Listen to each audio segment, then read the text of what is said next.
آج ہم پاکستان بمقابلہ جنوبی افریقہ پہلے ٹیسٹ میچ کے پہلے دن کے کھیل کا ایک تفصیلی جائزہ لے رہے ہیں۔ جی ہمارے پاس ESPN، کرکنفو، کرکباز اور دوسرے ذرائع سے کافی معلومات ہیں، تو کوشش کریں گے کہ دن کے اہم موڑ سمجھیں۔ بالکل، کہ کھیل کیسے آگے بڑھا، کون سے کھلاڑی نمایاں رہے۔ جی ہاں، مقصد صرف اسکور بتانا نہیں، بلکہ یہ دیکھنا ہے کہ کھیل کا توازن وہ کب اور کیسے بدلا، اور دن کے آخر میں ٹیمیں کہاں کھڑی ہیں۔ صحیح۔ تو آئیے لاہور میں کھیلے گئے اس پہلے دن کے ایکشن میں ذرا گہرائی میں اترتے ہیں۔ ٹھیک ہے۔ دن کا آغاز ہوا، پاکستان کے کپتان شان مسعود انہوں نے ٹاس جیتا اور پہلے بیٹنگ کا فیصلہ کیا۔ لاہور کی پچ دیکھ کر یہ کوئی حیرانی کی بات نہیں تھی۔ بالکل نہیں تھی۔ قذافی اسٹیڈیم کی پچ کی تاریخ ہی یہی بتاتی ہے کہ پہلے 2 دن عموماً بلے بازوں کے لیے بہت اچھے ہوتے ہیں۔ ہاں، رنز بنتے ہیں۔ جی، تو بڑا سکور بنانا ٹیموں کی وہ پہلی ترجیح ہوتی ہے۔ شان مسعود کی سوچ بالکل واضح تھی، پہلے بیٹنگ کرو، بورڈ پر رنز لگاؤ، اور پھر بعد میں جب پچ خراب ہو۔ بالکل، جب پچ سے سپنرز کو مدد ملنے لگے تو مخالف ٹیم پر دباؤ ڈالو۔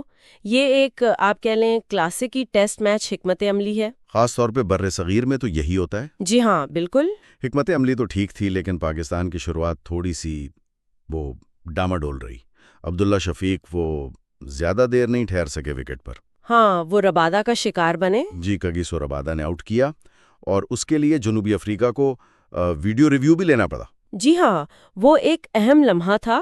ربادہ نے وہ گیند اچھی لینتھ پر پھینکی تھی جو ہلکی سی اندر کی طرف آئی۔ اچھا۔ امپائر کو شاید لگا کہ اونچی رہ جائے گی، لیکن جنوبی افریقہ والے کافی پر اعتماد تھے۔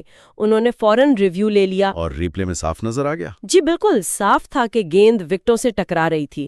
تو یہ ایک بہترین ریویو تھا ان کی طرف سے، اور انہیں صبح کے سیشن میں وہ پہلی کامیابی مل گئی جس کی وہ تلاش میں تھے۔ ربادہ جیسے بولر سے آپ یہی توقع رکھتے ہیں؟ بالکل، عالمی معیار کے بولر ہیں، وہ فرق ڈالتے ہیں۔ اس ابتدائی نقصان کے بعد ایک لمحے کو لگا کہ شاید جنوبی افریقہ حاوی ہو جائے گا، لیکن پھر میرے خیال میں پہلے دن کی سب سے بڑی کہانی شروع ہوئی۔ امام الحق اور شان مسعود کی۔ جی، امام الحق اور کپتان شان مسعود کے درمیان وہ زبردست شراکت۔ واقعی یہ شراکت تو دن کے کھیل کا وہ مرکزی نقطہ تھی۔ دونوں بلے بازوں نے مل کر دوسری وکٹ کے لیے تقریباً 161 رنز جوڑے۔ 161 رنز کافی بڑی شراکت ہے۔ جی، اور یہ صرف رنز نہیں تھے، بلکہ جس انداز سے، جس اعتماد سے یہ رنز بنائے وہ کمال تھا۔ انہوں نے جنوبی افریقی بالنگ کو بالکل بے اثر کر دیا تھا۔ خاص طور پر امام الحق، وہ تو غضب کی فارم میں نظر آئے۔ ہاں، ایسا لگ رہا تھا جیسے گیند بہت بڑی نظر آ رہی ہے ان کو۔ بالکل، قدموں کا استعمال خاص کر اسپنرز کے خلاف بہت اچھا تھا، اور باؤنڈریز بھی بڑی آسانی سے مل رہی تھی۔ وہ اپنی سینچری کے بہت بہت قریب پہنچ گئے تھے۔ جی، اور وہ لمحہ یقیناً بہت مایوس کن رہا ہوگا امام کے لیے بھی اور پاکستانی شائقین کے لیے بھی۔ 93 رنز پر کھیل رہے تھے، صرف 7 رنز دور۔ جی، ایک شاندار سینچری بالکل سامنے تھی، لیکن وہیں وہ آؤٹ ہو گئے۔ لیکن خیر، اس سے ان کی اننگز کی اہمیت کم نہیں ہوتی۔ نہیں، بالکل نہیں۔ 93 رنز کی یہ اننگز پاکستان کے لیے ایک وہ کہتے ہیں نا سالڈ بنیاد بن گئی، اور اس اننگز میں انہوں نے پیسرز کو بھی اعتماد سے کھیلا۔ جب شروع میں گیند تھوڑی ہل رہی تھی تب بھی وہ مستحکم لگے۔ اور دوسرے اینڈ پر کپتان شان مسعود نے بھی پورا ساتھ دیا، ایک کپتان کے طور پر ذمہ داری دکھائی اور 76 رنز کی بڑی اچھی اننگز کھیلی۔ شان مسعود کا کردار یہاں بہت اہم تھا۔ انہوں نے ایک اینڈ سنبھالے رکھا اور امام کو کھل کر کھیلنے دیا۔ صحیح۔ یہ ایک مثالی شراکت تھی۔ ایک بلے باز تھوڑا اٹیکنگ تھا، دوسرا اینکر رول ادا کر رہا تھا۔ اس 161 رنز کی پارٹنرشپ نے تو جنوبی افریقہ کو بالکل بیک فٹ پر دھکیل دیا تھا۔ لنچ تک تو ایسا ہی لگ رہا تھا۔ جی، لنچ تک تو لگ رہا تھا کہ پاکستان شاید 500 سے بھی اوپر چلا جائے۔ جنوبی افریقی کپتان کے چہرے پہ پریشانی صاف دکھ رہی تھی۔ لیکن ٹیسٹ کرکٹ وہ کسی بھی وقت پلٹ سکتی ہے۔ بالکل، یہی اس کی خوبصورتی ہے۔ لنچ کے بعد کا جو سیشن تھا وہ پھر جنوبی افریقہ کے نام رہا، اور اس واپسی کے مرکزی کردار ان کے اسپنرز تھے۔ بالکل ٹھیک کہا آپ نے۔ دوپہر کے کھانے کے بعد پچ کا رویہ تھوڑا سا بدلا۔ اچھا، کیا تبدیلی آئی؟ جو پچ صبح بلے بازوں کے لیے اچھی تھی، اب اس میں سے اسپنرز کو مدد ملنے لگی۔ گیند تھوڑا رک کر آ رہا تھا، ٹرن بھی نظر آنے لگا۔ تو جنوبی افریقہ نے اس کا فائدہ اٹھایا۔ فوراً انہوں نے اس تبدیلی کو فوراً بھانپا اور اپنے اسپنرز کو اٹیک پہ لگا دیا۔ اور نتیجہ بھی فوراً ملا۔